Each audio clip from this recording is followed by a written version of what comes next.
اعوذ باللہ من الشیطان الرجیم، بسم اللہ الرحمن الرحیم۔ السلام علیکم دوستو، میں ہوں کاشف قمر اور آپ موجود ہیں اسلامک نیٹ ورک پہ۔ دوستو، اسلامک نیٹ ورک میں آج ہم انمول دعائیں اور اذکار کے بارے میں پڑھیں گے، اور اس میں ہے وقال ربک ادعونی استجب لکم، اور تمہارے پروردگار نے کہا مجھ سے دعا کرو، میں چاہتا ہوں کہ تمہاری دعا کو قبول کروں۔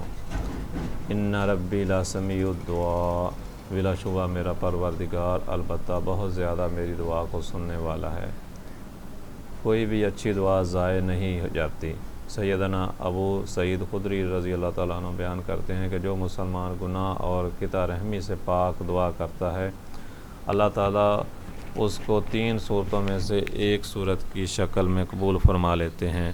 مانگی ہوئی نعمت فوراً مل جاتی ہے، یا اللہ اس کی دعا کو آخرت میں ذخیرہ کر لیتے ہیں، یا پھر اس دعا کے برابر اللہ تعالیٰ اس سے تکلیف یا حادثہ دور کر دیتے ہیں۔ دعا توحید کی اعلیٰ قسم اور اللہ تعالیٰ کی بہترین عبادت ہے۔ دعا کا مطلب پکارنا ہے۔ ایک سچا مسلمان غمی اور خوشی میں ہمیشہ اپنے اللہ کو پکارتا ہے۔ حضرت آدم علیہ السلام سے لے کر حضرت محمد صلی اللہ علیہ وسلم تک ہر نبی اور رسول نے ہر غمی اور خوشی میں اللہ ہی کو پکارا ہے، اور اسی طرح صحابہ کرام رضی اللہ تعالیٰ عنہ اور سلف صالحین سے لے کر اولیاء کرام تمام بزرگان دین بھی ایک اللہ ہی کو پکارتے تھے اور اسی کے در پر جھکتے تھے۔ رسول اللہ صلی اللہ علیہ وسلم کے پاس جب بھی کوئی صحابی ضرورت لے کر آتا تو یہی کہتا کہ اللہ سے دعا کرو، اور آپ بھی صحابہ کو دعا ہی بتلاتے تھے۔ بہت ہی خوش نصیب ہیں وہ لوگ جو صرف ایک اللہ سے ہر قسم کی خوشی اور نعمت کا سوال کرتے ہیں اور ہر دکھ سے بچنے کی اسی سے دعا کرتے ہیں۔ پیروں، فقیروں اور اولیاء کرام سے مدد مانگنا قرآن و حدیث سے اور سلف صالحین سے ثابت نہیں، بلکہ یہ چیز شرک کے زمرے میں آتی ہے۔ مدرجہ ذیل مسنون دعائیں انتہائی بابرکت ہیں۔ ان کو بلا ناغہ پڑھنے سے ہر قسم کی خیر نصیب ہوتی ہے اور مسلمان ہر قسم کے شر سے بچا لیا جاتا ہے۔ رسول اللہ صلی اللہ علیہ وسلم کی دعاؤں کو پڑھنے سے اور ان پر غور و فکر کرنے سے مسلمان کے دل میں عقیدہ توحید کی غیرت اور عاجزی پیدا ہوتی ہے، اور ان دعاؤں کو سمجھ کر پڑھنے والا مشرک اور متکبر نہیں ہو سکتا۔ نمبر 1 ہے اللہم لک اسلمت وبک آمنت وعلیک توکلت والیک انبت وبک خاصمت والیک حاکمت فاغفر لی ما قدمت وما اخرت وما اسررت وما اعلنت انت المقدم وانت المؤخر لا الہ الا انت ولا حول ولا قوت الا باللہ۔ اے میرے اللہ، میں آپ کے لیے فرما بردار ہوا، آپ پر ایمان لایا، آپ پر بھروسہ کیا، آپ کی طرف جھکا اور آپ کی مدد سے لڑائی کی، اور آپ کی طرف ہی سے میں فیصلہ لایا۔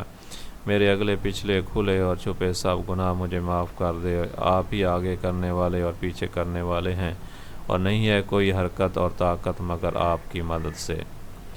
اللہم اغفر لی خطایاتی وجہلی واسرافی فی امری وما انت اعلم بہ منی، اللہم اغفر لی جدی وہزلی خطیائی عمدی وکل ذالک عندی، اللہم اغفر لی ما قدمت وما اخرت وما اسررت وما اعلنت وما انت اعلم بہ منی، انت المقدم وانت المؤخر وانت علی کل شیء قدیر۔ اے اللہ، میرے گناہ، میری جہالت اور میرے کاموں میں میری زیادتی جس سے تو خوب جانتا ہے مجھے معاف کر دے۔ اے میرے اللہ، میں نے جو جان بوجھ کر اور بھول چوک کر ارادے سے گناہ کیے ہیں وہ سب میرے پاس ہیں، تو انہیں معاف کر دے۔ اے میرے اللہ، جو میں نے آگے بھیجا اور جو پیچھے چھوڑا، جو کھل کر کیا اور جو چھپ کر کیا، اور تو جسے مجھ سے زیادہ جانتا ہے، سب معاف کر دے۔ آپ ہی آگے کرنے والے اور پیچھے کرنے والے ہر چیز پر خوب قادر ہیں۔ اللہم اصلح لی دینی الذی ہوا عصمت امری واصلح لی دنیای التی فیہا معاشی واصلح لی آخرتی التی فیہا معادی واجعل لی حیات زیادۃ لی فی کل خیر واجعل موت راحۃ لی من کل شر۔ اے اللہ، سنوار دے میرے لیے میرا دین جو میرے معاملے میں بچاؤ کا سامان ہے، اور سنوار دے میرے لیے میری دنیا جس میں مجھے زندگی گزارنی ہے، اور سنوار دے میرے لیے میری آخرت جس میں مجھے لوٹ کر جانا ہے، اور کر دے زندگی کو ہر خیر کے کام میں آگے بڑھنے والی، اور کر دے موت کو ہر شر سے راحت کا سامان۔ اللہم انی اسألک من الخیر کلہ عاجلہ و اجلہ ما علمت منہ وما لم اعلم واعوذ بک من شر کلہ و عاجلہ و اجلہ ما علمت منہ وما لم اعلم۔ اللہم انی اسألک من خیر ما سألک عبدک و نبیک محمد واعوذ بک من شر ما اعوذ منہ عبدک و نبیک۔ اللہم انی اسألک الجنۃ وما قرب الیہا من قول او عمل واعوذ بک من النار وما قرب الیہا من قول او عمل واسألک ان تجعل کل قضاء تقضیہ الی الخیر۔ اے اللہ، میں آپ سے جلدی ملنے والی اور بعد میں ملنے والی ہر بھلائی کا سوال کرتا ہوں جس کا مجھے علم ہے اور جس میں نہیں جانتا، اور میں جلدی ملنے والی اور لیٹ ملنے والی ہر برائی سے آپ کی پناہ میں آتا ہوں جس کا مجھے علم ہے اور جو میں نہیں جانتا۔ اے میرے اللہ، میں آپ سے ہر وہ بھلائی مانگتا ہوں جس کا آپ کے بندے اور نبی محمد صلی اللہ علیہ وسلم نے سوال کیا، اور ہر اس برائی سے آپ کی پناہ میں آتا ہوں جس سے آپ کے بندے اور نبی نے پناہ مانگی ہے۔ اے میرے اللہ، میں آپ سے جنت کا اور ہر وہ بات کا اور جو کام جو جنت کے قریب کر دے اس کا سوال کرتا ہوں، اور میں آگ سے اور جو بات اور کام اس کے قریب کر دے اسے تیری پناہ میں آتا ہوں۔ میں آپ سے پناہ میں آتا ہوں میرے حق میں اپنے ہر فیصلے کو بہتر کر دے۔ نمبر 5، اللہم بعلمک الغیب وقدرتک علی الخلق احیانی ما علمت الحیات خیرا لی وتوفانی اذا علمت وفات خیرا لی واسألک خشیتک فی الغیب والشہادۃ وکلمات الاخلاص فی الرضاءۃ والغضب واسألک نعیما لا ينفد وقرۃ عین لا تنقطع واسألک رضاء بالقضاء وبرد العشی بعد الموت ولذة النظر إلی وجهک والشوق إلی لقائک واعوذ بک من ضراء مضرۃ وفتنۃ مضلۃ۔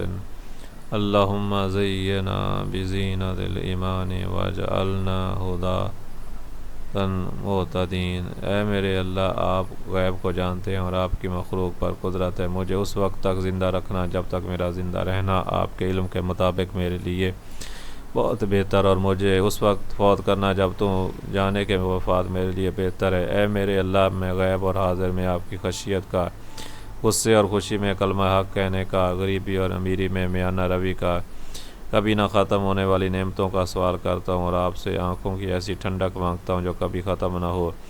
آپ سے تقدیر کے ہر فیصلے اور آپ پر خوشی اور موت کے بعد خوشگوار زندگی کا سوال کرتا ہوں، اور اسی طرح سخت تکلیف اور گمراہ کن فتنوں کے بغیر تیری ملاقات کا شوق اور تیرے چہرے کو دیکھنے کی لذت کا سوال کرتا ہوں۔ اے اللہ، ہمیں ایمان کی زینت سے مزین کر دے اور ہمیں ہدایت دینے والا ہدایت یافتہ بنا دے۔ ربی انی ولا تعن علی وانصرنی ولا تنصر علی ومکر لی ولا تمکر علی وحدانی ویسر الہدی لی وانصرنی علی من بغی علی ربی اجعلنی لک شاکرا لک ذاکرا لک راہبا لک مطیعا لک مخبتا الیک واواہا منیبا۔ رب تقبل توبتی واغسل حوبتی واجب دعوتی وثبت حجتی وسدد لسانی وہدی قلبی واسلل سخیمات صدری۔ اے میرے پروردگار، میری مدد اور نصرت فرما، میرے خلاف کسی کی مدد اور نصرت نہ کرنا۔ میرے لیے تدبیر کر اور میرے خلاف تدبیر نہ کرنا، مجھے ہدایت دے اور ہدایت میرے لیے آسان کر دے، اور مجھ پر چڑھائی کرنے والے کے مقابلے میں میری مدد فرما۔ اے میرے پروردگار، مجھے اپنے شکر کرنے والا، ذکر کرنے والا، ڈرنے والا، فرمانبرداری کرنے والا، جھکنے والا، عاجزی اختیار کرنے والا اور اپنی طرف آہ و بکا اور رجوع کرنے والا بنا دے۔ اے میرے رب، میری توبہ قبول کر، میرے گناہ معاف کر، میری دعا قبول کر، میری دلیل کو مضبوط کر، میری زبان کو سیدھا کر، میرے دل کو ہدایت دے اور میرے سینے کا کینہ دور کر دے۔ اللہم انی عبدک وابن عبدک وابن اماتک ناصیحتی بیدک ماضٍ فی حکمک عدل فی قضاؤک اسألک بکل اسم هو سمیت بی نفسک او انزلتہ فی کتابک او علمتہ احدا من خلقک واستأثرت به فی علم الغیب عندک ان تجعل القرآن ربیع قلبی ونور صدری وجلاء حزنی وذہاب ہمی۔ اے اللہ، بلا شبہ میں تیرا بندہ ہوں، تیرے بندے کا بیٹا ہوں، تیری بندی کا بیٹا ہوں، میری پیشانی تیرے ہاتھ میں ہے، مجھ پہ تیرا حکم جاری ہونے والا ہے، میرے بارے تیرا فیصلہ عدل والا ہے۔ میں آپ سے ہر اس نام کے ساتھ سوال کرتا ہوں جو نام بھی آپ نے اپنی ذات کا رکھا ہے، یا اس کو اپنی کتاب میں اتارا ہے، یا مخلوق میں سے کسی کو سکھایا، یا اپنے پاس علم غیب میں سے ترجیح دیا ہے، یا کہ قرآن کو میرے دل کی بہار بنا، میرے سینے کا نور اور میرے غموں کی روشنی اور میرے پریشانیوں کو لے جانے والا بنا۔ اللہم انی اسألک الہدی والتقی والعفاف والغنی۔ اے اللہ، میں تجھ سے ہدایت، تقوی، پاک دامنی، مالداری کا سوال کرتا ہوں۔ اللہم انی اعوذ بک من العجل والکسل والبخل والحرم وعذاب القبر۔ اللہم آتی نفسی تقواہا وزکیہا انت خیر من زکاہا انت ولیہا ومولاہا۔ اللہم انی اعوذ بک من العلم لا ینفع ومن قلب لا یخشع ومن نفس لا تشبع ومن دعوت لا یستجاب لها۔ اے میرے اللہ، بے بس، سستی، کنجوسی، سخت بڑھاپے اور عذاب قبر سے آپ کی پناہ میں آتا ہوں۔ اے اللہ، میرے نفس کو اس کا تقوی دے دے اور اسے پاک کر دے، آپ اسے بہتر پاک کرنے والے، آپ ہی اس کے ولی اور مولا ہیں۔ اے اللہ، میں ایسے علم سے جو فائدہ نہ دے، ایسے دل سے جو نہ ڈرے، ایسے نفس سے جو سراب نہ ہو اور ایسی دعا سے جو قبول نہ ہو، تیری پناہ میں آتا ہوں۔ اللہم انی اعوذ بک من زوال نعمتک وتحول عافیتک فجاءۃ نقماتک وجمیع سخطک۔ اے میرے اللہ، میں نعمت کے ختم ہو جانے، صحت و سلامتی کے پھر جانے اور پھر آپ کی اچانک پکڑ سے اور آپ کی ہر قسم کی ناراضی سے آپ کی پناہ میں آتا ہوں۔ اللہم انی اعوذ بک من شر ما عملت ومن شر ما لم اعمل۔ اے اللہ، جو کام میں نے کیے ہیں اور جو کام میں نے نہیں کیے، دونوں کے برے اثرات سے آپ کی پناہ میں آتا ہوں۔ مدرجہ بالا 11 دعائیں اس قدر جامع اور مفید ہیں کہ ان کو روزانہ مانگنے سے رب تعالیٰ اپنی رحمتوں اور برکتوں کے سب خزانے عطا فرما دیتے ہیں اور اپنے بندے کو اس کی سب ضرورتیں پوری کر دیتے ہیں۔ ایک اللہ سے مانگیں، پورے شوق سے مانگیں اور ان مبارک الفاظ کے ذریعے مانگیں جو آپ صلی اللہ علیہ وسلم کی پاک زبان سے نکلے ہیں۔ تو دوستو، یہ تھی آج کی ویڈیو۔ امید ہے کہ یہ ویڈیو آپ کو پسند آئی ہوگی۔ اگر ویڈیو پسند آئی ہے تو اس کو لائک کریں اور اپنے دوستوں کے ساتھ شیئر بھی کریں، اور اگر آپ کو ہمارا چینل پسند ہے تو اس کو سبسکرائب کر لیں تاکہ ہر نئی آنے والی ویڈیو ایک نوٹیفیکیشن کے ذریعے آپ تک پہنچ سکے۔ آئندہ ویڈیو تک کے لیے اللہ حافظ۔